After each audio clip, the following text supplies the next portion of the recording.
चलिए मित्रों, आज अभी कैबिनेट मीटिंग थी हमारी, क्योंकि कैबिनेट मीटिंग थी आज हमारी, चूँकि सेशन जो बजट का वो थोड़ा लंबा चला था, क्योंकि दो पार्ट्स के बीच में उसका ब्रेक भी लंबा था। इसलिए पहली जो बैठक हमारी थी वो जनवरी में हुई थी कैबिनेट मीटिंग। फरवरी और मार्च दोनों महीनों में फिर सेशन चला, और अब आज 5 अप्रैल आज फिर से कैबिनेट मीटिंग थी। एजेंडा की संख्या थी वो भी काफ़ी, क्योंकि लंबे गैप के बाद हुई है तो वो संख्या भी 36 थी। 36 में से 3 एजेंडा ऐसे थे जिसमें कुछ ना कुछ दोबारा से उसको रिवाइज करके लाने की बात है, तो उनको रेफर किया गया है, दोबारा से आएंगे। 33 एजेंडा में जो महत्वपूर्ण हैं उनकी जानकारी मैं आपको दे रहा हूँ। कुछ फॉर्मल होते हैं, लेकिन कुछ ऐसे हैं कि जिसकी चर्चा करने के बाद आपको एक जानकारी दे रहा हूँ कि हमारा जो विलेज कॉमन लैंड एक्ट है 1964 का, उसमें संशोधन किया है, और उसके संशोधन का आज विचार किया। एक्ट में ही संशोधन विधानसभा में आएगा बाद में। जो गौचरान की ज़मीनें हैं, उन गौचरान की ज़मीनों को गौशालाओं के लिए अगर कोई भी ग्रुप है, कोई गौशाला पहले से चल रही है या कोई और संस्था लेना चाहती है, तो उसके लिए एक प्रावधान किया है कि अब छोटी बड़ी कितनी गौशालाओं के लिए जहाँ गौचरान की ज़मीन है वो पंचायत प्रस्ताव पारित करा करके और भेजेंगे तो उनको मिल जाएगी, डीसी के माध्यम से भेजेंगे। प्रति 1000 गौओं के पीछे 7.5 एकड़ का एक शेड के लिए और 15 एकड़ गौचरान चारे के लिए। और इसी प्रकार से यदि कोई गौ संवर्धन के अन्य कोई काम वहाँ करने की बात जैसे आती है, बायोगैस का कोई प्लांट लगाना है, कोई पशुओं का उसी यानी गौशाला के लिए कोई चिकित्सा अस्पताल चलाना है, कोई अनुसंधान या ट्रेनिंग सेंटर कोई करना है, पंचगव्य उत्पाद जैसे आत्मनिर्भर बनाने के लिए गौओं के जो पंचगव्य होते हैं उनके से कुछ उत्पाद भी किया जा सकता है, दूध का, दही का, घी का, या जैसे गौमूत्र है, गोबर है, उसके बहुत सी चीज़ें बनने लग गई हैं। तो इस प्रकार से उसके लिए भी उनको स्थान उपलब्ध कराया जाएगा 2 एकड़। तो इस प्रकार से जितनी बड़ी गौशाला होगी उसी हिसाब से उसका प्रावधान किया है। 5100 रुपया प्रति एकड़ के हिसाब से 20 वर्ष तक के पटे तक वो ली जा सकती है। पहली अवधि बहुत कम होती थी, इसलिए लोग लेते नहीं थे। कम अवधि के बाद फिर पंचायत नोटिस निकालती थी, खाली करो दोबारा ऑक्शन करेंगे, ये वो ऐसा नहीं। लेकिन गौशाला कोई बनेगी तो कम से कम 20 साल उनको चाहिए, तो उसका जो प्रावधान किया है, टाइम पीरियड भी बढ़ा दिया, राशि भी बढ़ाई है। पहले 1000 रुपये एकड़ थी, अब 5100 रुपये एकड़ कर दी। दूसरा विषय कि जैसे कर्मचारियों को अपने इलाज के लिए मेडिकल जो एड मिलती है, जो फैसिलिटी मिलती है, उस फैसिलिटी में अभी तक एलोपैथी का ही रीइंबर्समेंट होता था हॉस्पिटल्स के जो इलाज का। अब उसमें आयुष पद्धति से भी अगर कोई इलाज कराएंगे उसका भी रीइंबर्समेंट का पैसा उनको मिलेगा। इससे आयुष को भी प्रमोट होगा, और आयुष के साथ जो पद्धतियाँ होती हैं वो बहुत कई बार कारगर होती हैं। तो बहुत से जो कर्मचारी हैं शायद इसी कारण से वहाँ नहीं कराते थे कि उनको रीइंबर्समेंट नहीं होती थी। रीइंबर्समेंट होगी तो आयुष पद्धति को भी प्रमोशन मिलेगा और लोगों को चिकित्सा की एक नई पद्धति ये भी मिलेगी। हमारे यहाँ जो बड़े शहर हैं, नगर निगम जो हैं, उसमें पहले से 3 मेट्रोपॉलिटन अथॉरिटीज़ बनी हुई हैं। गुरुग्राम की GMDA, फरीदाबाद की FMDA और पंचकुला की PMDA। अब हमने सोनीपत की जो घोषणा की थी उसको भी आज विधिवत निर्णय ले लिया गया, SMDA, Sonipat metropolitan development authority, उसका भी एक प्रस्ताव पारित किया है। इसी प्रकार से जो रैशनलाइजेशन का एक आयोग हमने बनाया है उसको भी विधिवत आज पोस्ट फैक्टो जैसे मिलती है मंजूरी, वो हमने दी है। और रैशनलाइजेशन जो आयोग है उसके माध्यम से 6 महीने का समय उनको दिया है कि जितने विभाग हैं, बोर्ड है, कॉर्पोरेशन है, उसमें जो एम्प्लॉइज़ हैं उनकी संख्या कहाँ ठीक है, कहाँ कम है, कहाँ ज़्यादा है, यानी नंबर ऑफ पोस्ट की सैंक्शन है। या जैसा अब समय परिवर्तन के साथ टेक्नोलॉजी आ गई है, नई नई विधाएँ आ गई हैं, बहुत से विभागों का काम बढ़ गया है, कई विभाग ऐसे जो मर्ज हो गए हैं, तो उस प्रकार से एम्प्लॉइज़ की रैशनलाइजेशन का जो आंकड़ा है वो 6 महीने के अंदर देंगे। उनके आयोग के जो चेयरमैन हैं श्री राजन गुप्ता, उनको लगाया गया है। एक काम और दिया उनको कि एक रिपोर्ट बना करके देंगे जो रिजर्वेशन इन प्रमोशन, जिसकी हमने घोषणा की कि सुप्रीम कोर्ट के निर्णय के आधार पर, और जो सेंट्रल गवर्नमेंट ने भी उसके यहाँ लागू कर दिया अपने यहाँ, हमारे यहाँ भी लागू नहीं हुआ है, उसकी रिपोर्ट भी इसी महीने वो देने वाले हैं कि किस किस विभाग में, क्योंकि अब हर विभाग की हर कैडर की अलग से ये प्रमोशन होगी, प्रमोशन यानी रिजर्वेशन इन प्रमोशन, तो कैडर वाइज होगी, उसकी रिपोर्ट भी उन्होंने इस महीने में उनको देनी है। हम देखते हैं कि जो इंजीनियरिंग वर्क्स हैं हमारे, उसमें क्वालिटी का बड़ा इशू आता है। इसके लिए एक घोषणा की थी हमने, क्वालिटी एश्योरेंस अथॉरिटी, उसको विधिवत आज मंजूरी मिल गई है कि क्वालिटी एश्योरेंस अथॉरिटी के नाते से उसका एक चेयरमैन होगा, कुछ मेंबर्स होंगे, अलग अलग विधाओं के होंगे, और ठीक से क्वालिटी मेंटेन कैसे हो इसके लिए कुछ नॉर्म्स बनाएंगे, और थर्ड पार्टी का सहयोग भी लिया जा सकता है।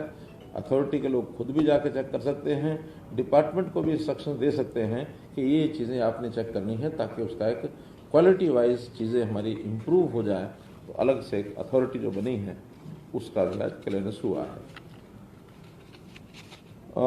बिल्डर्स के नाते से जो लोग लाइसेंस लेते हैं, मेनली तो गुड़गांव में ज़्यादा है, फरीदाबाद में ज़्यादा है, लेकिन प्रोजेक्ट्स कई बार लाइसेंस लेके शुरू कर देते हैं, बाद में किन्हीं कारणों से डिले होता है।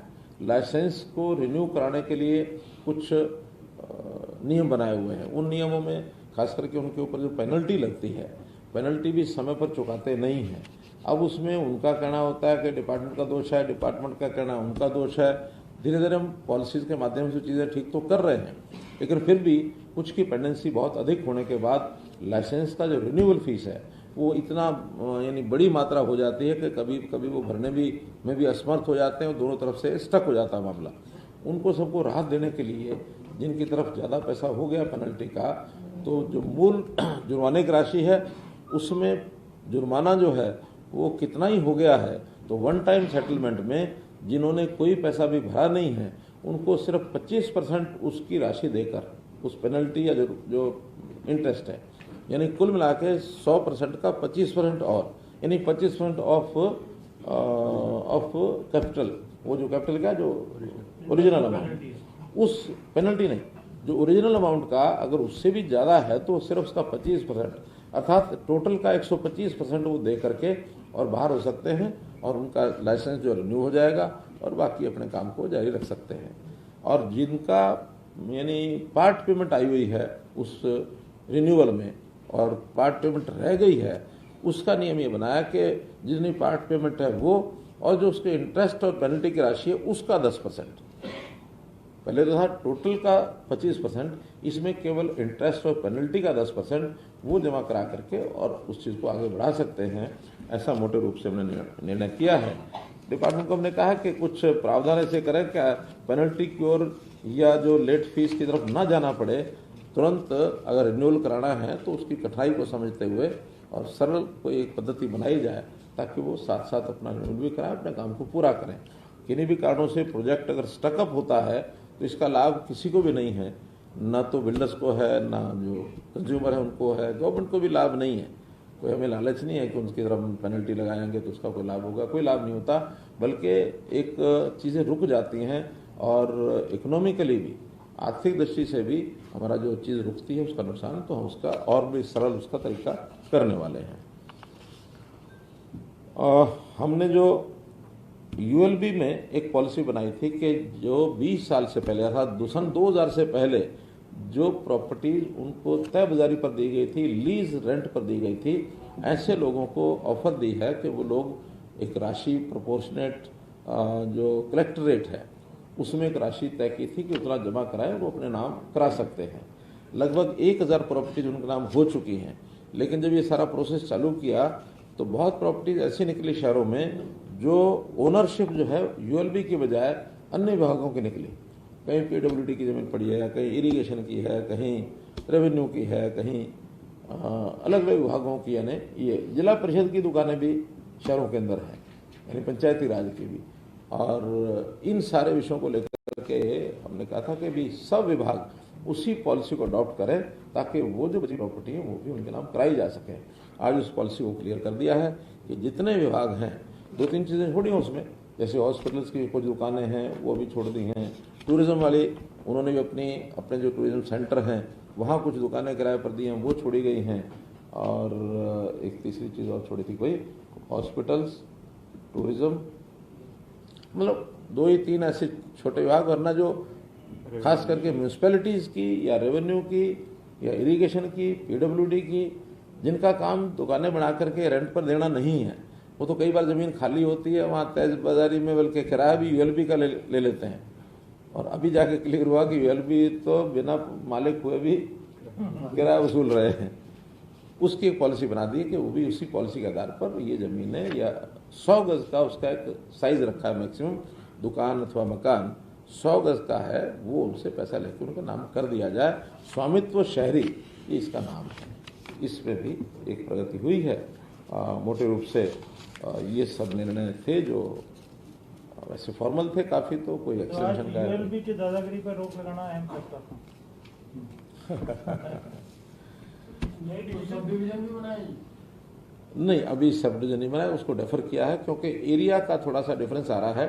हमने जितना एरिया नॉर्म्स के तय किए हुए हैं, कई स्थानों कई ब्लॉक्स के यानी सब डिवीजन के एरिया जो पूरे नहीं थे, उसकी सहमति पंचायतों से ले करके उसके बाद करेंगे। तो सर ये जो आयोग बनाया आपने रेशनलाइजेशन वाला, इसमें क्या एक विभाग दूसरे विभागों में कर्मचारी एडजस्ट हो जाएंगे?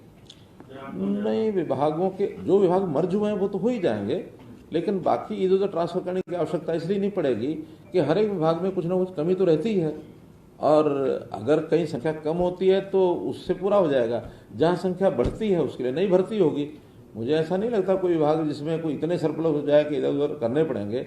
जो मर्जिंग का है वो ज़रूर मर्जिंग करेंगे, और कई बार पहले 2 विभाग होते हैं, उनके रूल्स रेगुलेशंस, जो सर्विस रूल्स हैं वो अलग अलग होते हैं, उसमें भी कोई रास्ता ये आयोग निकाल के देगा। भी 2 विभागों को मर्ज किया है तो सर्विस रूल्स के कारण से कोई विवाद ना हो कल के, इस प्रकार का ये विषय है। क्वालिटी इंश्योरेंस अथॉरिटी बनाई है, ये इसकी मतलब क्या किस तरीके के वर्किंग के ऊपर ये काम करेगी क्वालिटी इंश्योरेंस अथॉरिटी? देखिए, वैसे तो डिपार्टमेंट में भी उनकी जिम्मेदारी होती है कि क्वालिटी ठीक रहे, लेकिन कई बार कोई दूसरा एक सिस्टम बनाया जाए तो डिपार्टमेंट पर भी रहता है कि इसमें क्वालिटी का कंप्रोमाइज़ ना करे। वास्तव में तो ठेकेदार ही ज़्यादा गड़बड़ करता है कि क्वालिटी के लिए पैरामीटर्स कुछ और लिखे होते हैं, और जो बनाता है तो उसमें बहुत बार शिकायतें मिलती हैं कि सड़क बनती बाद में है, टूट पहले जाती है। तो अल्टीमेटली कोई ऐसा कोई टेंडर की शर्त थोड़ी होती है कि भी पहले बाद में बने और पहले टूटे। वो तो ये है कि उसकी चोरी पकड़ने के लिए कोई मैकेनिज्म, कोई सिस्टम ये रहना चाहिए। जैसे विजिलेंस डिपार्टमेंट है, वो पैसे की कोई बंगलिंग होती है, कहीं कोई भ्रष्टाचार होता है तो वो एंटी करप्शन ब्यूरो है।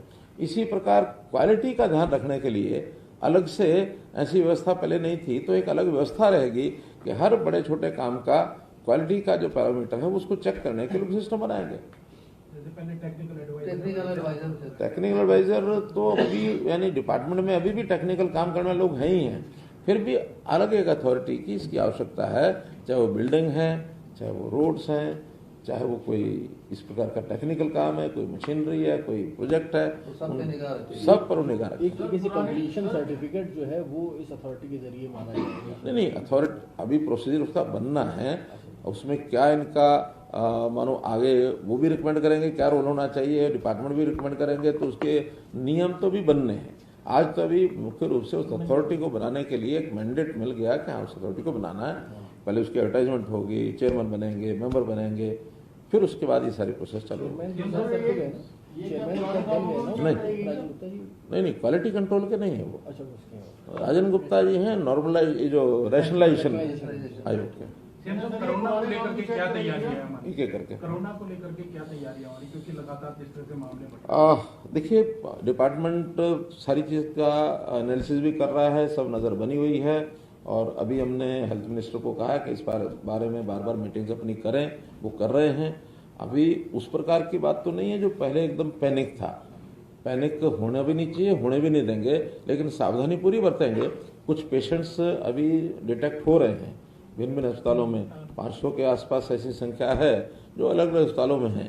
कहीं थोड़ा उस प्रकार के सिम्टम्स, जैसे पहले कोरोना के सिम्टम्स थे, उस प्रकार के सिम्टम्स निकल रहे हैं, तो उसको सावधानी बरतने के लिए कहा जाता है कि भी सारी जो सावधानी कोरोना वाली वो ध्यान रखें।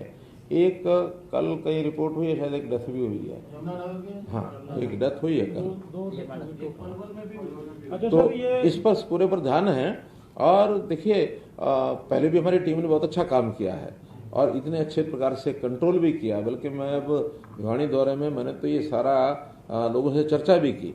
और भारतवर्ष में प्रधानमंत्री जी मोदी जी के यानी आह्वान पर जैसे साइंटिस्ट ने 2 वैक्सीन ये रिसर्च करके और न केवल अपने देश के लोगों को बल्कि दूसरे देशों में भी वैक्सीन पहुंचाई, बहुत बड़ा योगदान भारतवर्ष के लोगों का रहा है। उसमें हम किसी भी तरीके से कोई भी स्थिति होगी उसके लिए तैयार है। जिस तरह से नहीं, कोई इधर आवाज आई थी। सर, मैं ये पूछ रहा था, जो क्वालिटी इंश्योरेंस वाला मामला है, तो क्या पुराना जो घटिया मटेरियल या कोई शिकायत आती है उसको भी चेक करेंगे? सब चीज़ों को, क्वालिटी में सप्लाई है, जो सप्लाई ऑफ मटेरियल उसको भी चेक करेंगे। मान लो कोई आउटडेटेड, अब सीमेंट भी है, बहुत पुरानी है, खराब हो जाती है। सरिया है, सरिया में जंग लगा हुआ है, वो भी अगर खराब होगा। बिल्डिंग में कहीं कंस्ट्रक्शन के काम में लापरवाही बरती गई, जैसे अब चिंतल का एक विषय आया गुरुग्राम का, उसके अंदर जो जानकारी मिल रही है कि पानी का ही खराबी थी, पानी जो उपयोग ठीक नहीं किया गया, जिसके कारण से जंग भी लगा है लोहे को। तो कोई भी कारण होते हैं, उन सब चीज़ों को चेक करेंगे। अभी तक तो क्या था कि कोई भी चीज़ खराब होती थी उसकी सैंपलिंग लेकर के हम कभी किसी लैब पर, कभी किसी लैब पर, रुड़की लैब में, कभी श्रीराम लैब में, कभी कहीं। हो सकता है यहाँ कोई ना कोई है सेटअप भी हम बनाए कि उस सेटअप में हर प्रकार की चीज़ों की क्वालिटी कंट्रोल के नाते से उसको चेक करने का विधान बनाना पड़ेगा। अभी बताया, रूल्स अभी बनेंगे उसके टर्म्स कंडीशन। सर, ये जिस तरह से खराबा चल रहा है फसलों का और ओलावृष्टि या पानी की वजह से, क्या इसमें कोई ऐसा विचार चल रहा है कि जैसे गेहूं की नमी की मात्रा होती है खरीदने के लिए, तो उसमें कोई छूट देने की बात चल रही है केंद्र से या सरकार अपने तौर पर सोच रही है? देखिए, जब चीज़ें मंडी में आती हैं उस समय ये ध्यान में आता है कि कौन सी चीज़ की आवश्यकता है। कभी कभी लस्टर लॉस ज़्यादा हो जाता है बरसात के कारण से, उसमें कुछ छूट मिलती है। कभी कभी वो दाने का जो ब्रोकन होता है उसमें जो मिक्सिंग होती है छोटे दाने की, उसका कुछ छूट मिलती है। अभी तक मुझे ध्यान नहीं है कि कोई बहुत बड़ी छूट मॉइस्चर में दी गई होगी। मॉइस्चर में छूट देने से जो है वो भी खराब हो जाता है। अल्टीमेटली चीज़ को सुखा करके और जो उसका उपयोग है, उसका तो आटा बनना है, उसको लंबे समय तक रखना भी होता है, स्टोरेज भी होती है। तो इसलिए मॉइस्चर वाले विषय पर ज़्यादा छूट नहीं होती। लेकिन जो चीज़ ऐसी है जिसकी छूट देने से कोई क्वालिटी में बड़ा अंतर खाने की चीज़ में ना आए, उस पर जरूर थोड़ा बहुत विचार करते हैं। लेकिन अभी जब कोई डिमांड आएगी कितना करना, क्या करना, तो केंद्र को कहेंगे, केंद्र की सहमति से, एफसीआई की सहमति से होता तब करेंगे। सर, आप भिवानी समय बढ़ाने जाएंगे इसी के साथ भिवानी के दौरे पर रहे, अलग अलग वर्गों से मिले, गाँव में गए, किसानों से मुलाकात की। कांग्रेस भी अपने हालांकि जनसंवाद कार्यक्रम जो है वो कर रही है, लेकिन फिर भी दीपेंद्र हुड्डा और विपक्ष के लोग आपके इस जनसंवाद को लेकर बयानबाजी कर रहे हैं, करेंगे, करते रहना चाहिए। बयानबाजी होगी तो मामला गर्म रहेगा।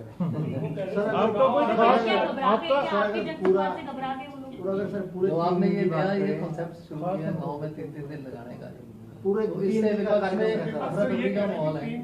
6 साल को गाँव में जाना पड़ा, चुनाव पड़ा नहीं, ये हमारा रूटीन है भाई।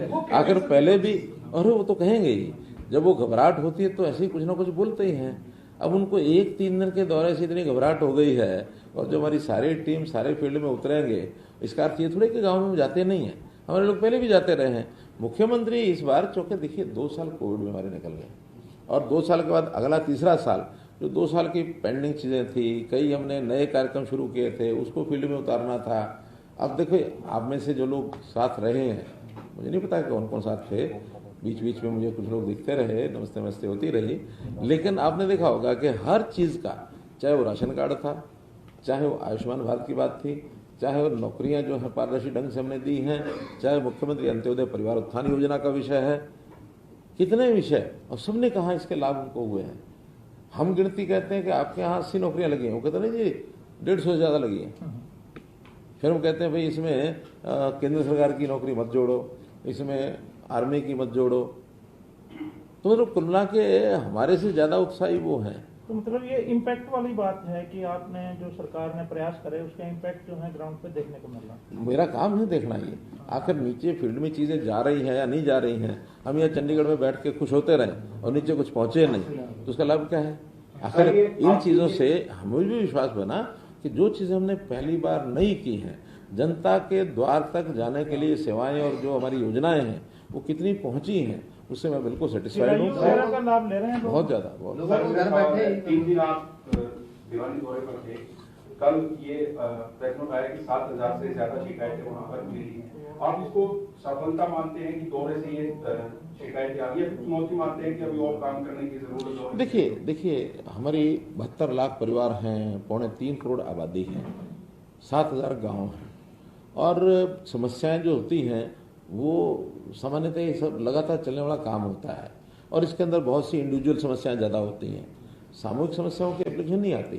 इंडिविजुअल क्या कि मेरी ट्रांसफ़र भले वो ऑनलाइन हुई है तो भी मेरा बच्चा छोटा बीमार है, मेरे माता पिता बीमार है, मेरा ट्रांसफ़र करा के नज़दीक डेपुटेशन कर दीजिए, या कहीं कोई आर्थिक सहायता की आ गई, किसी के मकान की कोई मरम्मत करानी वो आ गई है। और ऐसी भी हैं जो हमारी स्कीमें चल रही हैं उसमें स्कीम का लाभ नहीं मिला, मानो किसी की पेंशन बढ़नी चाहिए थी नहीं बन पाई है, या हमने प्रोएक्टिवली बनाई है सब, लेकिन सिस्टम का पार्ट कमी रह भी सकती है। जनरल ब्रांचेस की जगह इंडिविजुअल ज़्यादा थी, जनरल में भी थी।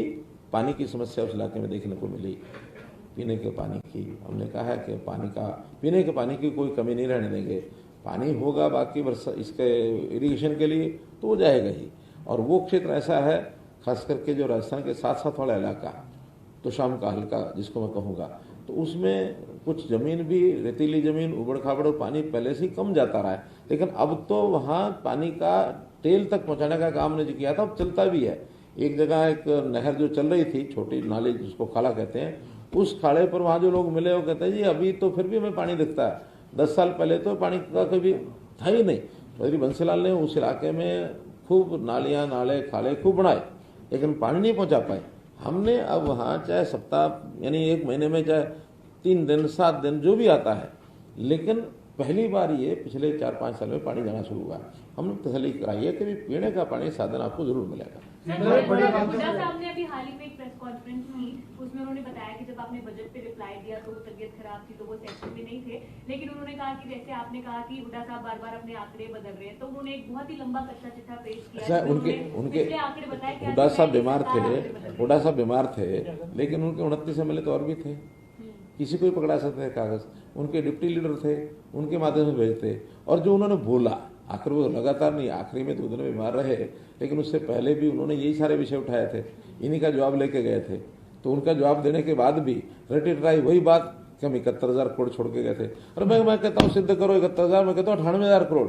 इस एक बात का ही फैसला कर लो। ईब भी वही है जी, और 4 लाख से ऊपर का कर्जा उतार रहे हैं। मैं कहता हूँ वो कितना ही बता दें, और धीरे धीरे देखिए प्रदेश प्रगति पर जाएगा। तो ये कर्जे के बिना, ये तो उन्हीं का स्टेटमेंट कभी का है, और उन्हीं का है, वो उन्हीं का खाली है नहीं, सभी का वो रहता है कि विकास के नाते आवश्यकता अनुसार कर्जे लिए जाते हैं। अच्छा, एक और आज हम कर्जा विहीन ऐसा नहीं है, हमने भी कहा कि हमारा कर्जा इतना है, इससे ज्यादा नहीं। एक और सवाल है सर, ये पीपीपी को लेके उस दिन भी हुड्डा साहब ने कहा कि उनकी सरकार आई तो बंद कर देंगे। आप 3 दिन क्योंकि ग्राउंड पे रह के आए हैं, कोई आपको पीपीपी को लेके कोई कंप्लेंट मिली? मैं कहता हूँ इतना आनंद है उनको कि घर बैठे उनको सारी चीजें मिल रही हैं। बल्कि मैं तो कहता हूँ ये स्टेटमेंट अगर वो बार बार देते रहेंगे कि पीपी बंद कर देंगे, पीपी बंद कर देंगे, चाहे वो पीपीपी है और चाहे ई टेंडरिंग है। ई टेंडरिंग के मामले में भी आप दोनों तो मुझे दिख रहे थे और भी को दिखा होगा, किसी ने विरोध किया? लोग खुश थे, लोगों ने राजी होकर उनका कि बहुत बढ़िया कर दिया। और इवन वहां के सरपंच, एक सरपंच तो मुझे कहने लगा कि आपने 2 लाख से 5 लाख क्यों किया, 2 लाख से 50,000 करते, हमारी जिम्मेदारी खत्म हो जाती है। सीएम साहब, एक लंबे समय से बंद थी, अब एक बार फिर से चर्चा शुरू हुई है कि मंत्रिमंडल में एक बार फेरबदल हो सकता है। देखिए पहले दिन भी था, आखिरी दिन भी रहेगा। ये चर्चा को रोकने का कोई फायदा भी नहीं है, और चलता रहेगा तो अच्छा ही है, सब अलर्ट रहेंगे। सर मेरा सवाल ये है सर, एक मेरा ये सवाल है, वहाँ पर ग्रामीणों ने काफी सुझाव दिए, और बड़ी बात ये थी आपने सुझावों को लेकर साथ ही साथ घोषणा भी कर दी, काफी सुझाव दिए। तो कौन कौन से बड़े सुझाव थे ग्रामीणों? देखिए बहुत सी चीजें, नए नए अच्छे अच्छे सुझाव आते हैं। जैसे एक किसान ने कहा कि जो नहर का पानी मोरी में जाता है ना, तो उस समय वो जो सॉकेट होती है, उस सॉकेट पर कोई चीज़ अड़ जाती है, कभी चलते पानी में कोई बोतल आ गई, कुछ और आ गया तो फंस जाती है। और फंस जाती है तो हमें उसको निकालने के लिए कई बार गहराई में होता है तो नहर में उतरना पड़ता है, ठंड का मौसम होता है तो वो बहुत मुश्किल आती है। तो इसका कोई और तरीका किया जा सकता है क्या? मैंने कहा बताओ क्या कर सकते हैं। वो करने लगे जो उस जगह पर ना होकर के थोड़ा वहाँ से तो पाइप से पानी आए, थोड़ा आगे चल करके एक हौद बनाई जाए और उस हौदी में वहाँ सॉकेट हो ताकि हम नीचे झुक करके अगर उस वहाँ फंस जाए कुछ झुक करके निकाल सके, पानी में ना जाना पड़े। मैंने इंजीनियर को बुलाया तुरंत, मैं कभी क्या कह रहा है ये। अब वो अपनी बातें इधर उधर एक्सप्लेन कर रहा था। मैंने कहा तेरे से बढ़िया तरीका बताया मैंने, 1 महीने में इसको इसी ढंग से सोल्यूशन करके दिखाओ, सफल हो असफल हो तब बताओ मुझे। तो मैंने तुरंत उसको कहा लागू करो। ऐसे ही एक सज्जन ने कहा कि पुलिस की जो गाड़ियाँ होती हैं जो कंडम हो जाती हैं, पुरानी हो जाती हैं या जिनकी किलोमीटर पूरी हो जाती है, उनको ऑक्शन करते हैं, मतलब उनको बेचते हैं, ऑक्शन नहीं बेचते हैं। और अभी जो है डीसी और ये जो है ना मैनुअली उसको बुला करके लोगों को तब उसकी बोली कराते हैं और सब हेरा फेरी करते हैं, जिसको देनी होती है देते हैं। इसको आप ऑनलाइन करो। हमने कहा कल से ही डीजीपी को मैंने कह दिया कि इसको ऑनलाइन करना है। ऑनलाइन में कोई भी कहीं बैठा उसकी गाड़ी का देखेगा, अपना उसको आके लेनी हो के आके देख जाएगा, इंस्पेक्शन करना कर जाएगा, लेकिन बोली वहां भी वो ऑनलाइन ही लगाएगा ताकि हर किसी को पता लगे कि ये गाड़ी इसमें मिल रही है, बिक रही है। वो तो सर कई सीआरपीसी में प्रोविजन है, एसपी लेवल के अफसर कई अपने बंदों को चौहत्तों को देते हैं, दे सकते हैं। सीआरपीसी 35 है, पता नहीं कौन सा। मैं वही कह रहा हूँ ना, अब कोई नहीं दे सकेगा। अब तो हाँ, वहाँ जो आए देखे वो भी ऑक्शन में ही जाए, उसका एक समय फिक्स होगा। बल्कि ऑक्शन का तो हमने बहुत अच्छा तरीका एक निकाला है कि लास्ट ऑक्शन के बाद हम एक समय तय करते हैं। अगर क्लोज होने का ऑक्शन का टाइम भी है ना और उससे 1 मिनट पहले ऑक्शन आ गई तो उस ऑक्शन के बाद वो अपने आप लाइव हो जाती है ऑक्शन उतने समय के लिए, उस टाइम के बाद भी। मानो 15 मिनट रखा तो 15 मिनट में अगर कोई ऑक्शन आ गई आखिरी टाइम के खत्म होने पर भी तो 15 मिनट के लिए वो फिर दोबारा से लाइव हो जाएगी। हाँ, फिर 15 दिन में 14 मिनट पर फिर आ गई, फिर 15 मिनट के लिए तो चलता रहेगा। एक ऑक्शन तो ऐसी चली थी कि वो सवेरे जाके बंद हुई, रात भर लगे रहे। HSVP का था ये। दोबारा दौरा कब हो रहा है सर? अगला संवाद सोचा है अभी और आपको बताऊंगा तो सबको पता लग जाएगा। 12, 13, 14 अभी अप्रैल में पलवल जिले में ये मेरा दौरा होगा। प्रोसेस पूरी हो रही है। उसमें हमने जो बैकवर्ड क्लास कमीशन बनाया है उन्होंने रिपोर्ट अपनी देनी है, क्योंकि रिजर्वेशन के नाते से कुछ चीज़ें हमने चेंज की थी। बाद में एक सुप्रीम कोर्ट का निर्णय आया था, उन्होंने कहा कि ट्रिपल टेस्ट ये करने के बाद ही आप चुनाव करा सकते हैं।